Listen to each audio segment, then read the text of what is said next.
ঈদুল ফিতরের নামাজি ভাইদের প্রতি একটি বিশেষ ঘোষণা।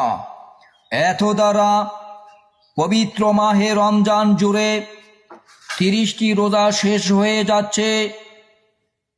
এখন পর্যন্ত যারা মাহে রমজানের রোজা না রেখে বিভিন্ন অজুহাত দিয়ে সিপাই চাপায় অথবা পর্দার অন্তরালের হোটেল রেস্তোরাঁগুলোতে দিনব্যাপী খাওয়া দাওয়ায় মগ্ন ছিলেন এবং বিভিন্ন গ্যাস সহ অন্য অন্য অসুখের অজুহাত দিয়ে রোজা না রেখে এই পবিত্র রোজা থেকে বিরত ছিলেন, সেই সমস্ত মুসলমানদেরকে জানানো যাচ্ছে যে আপনারা দয়া করে পবিত্র ঈদ উল ফিতরের ঈদগাহ মাঠে আসবেন না, কারণ আপনাদের জন্য ঈদগাহ মাঠে না আসাই উত্তম। আপনারা ঈদগাহ মাঠে এসে প্রকৃত নামাজীদের জন্য জায়গা সংকটে ফেলবেন না।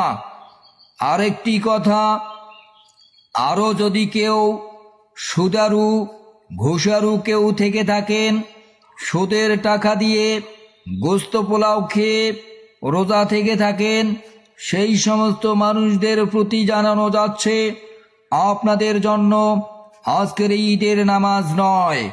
অতএব আপনারা ঈদের নামাজ থেকে বিরত রাখুন। আদেশক্রমে মাঠ কর্তৃপক্ষ। ঈদুল ফিতরের নামাজি ভাইদের প্রতি একটি বিশেষ ঘোষণা। এত দ্বারা পবিত্র মাহে রমজান জুড়ে 30টি রোজা শেষ হয়ে যাচ্ছে।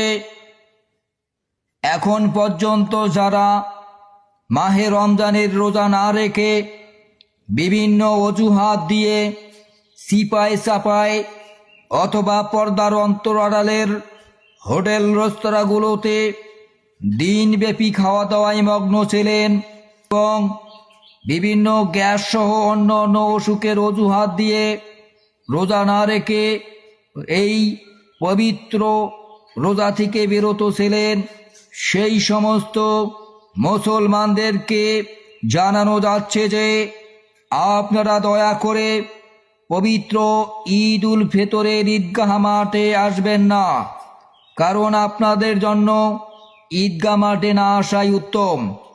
আপনারা ঈদগাহ মাঠে এসে প্রকৃত নামাজীদের জন্য জায়গা সংকটে ফেলবেন না। আরেকটি কথা, আরও যদি কেউ সুদারু ঘুষারু কেউ থেকে থাকেন, সুদের টাকা দিয়ে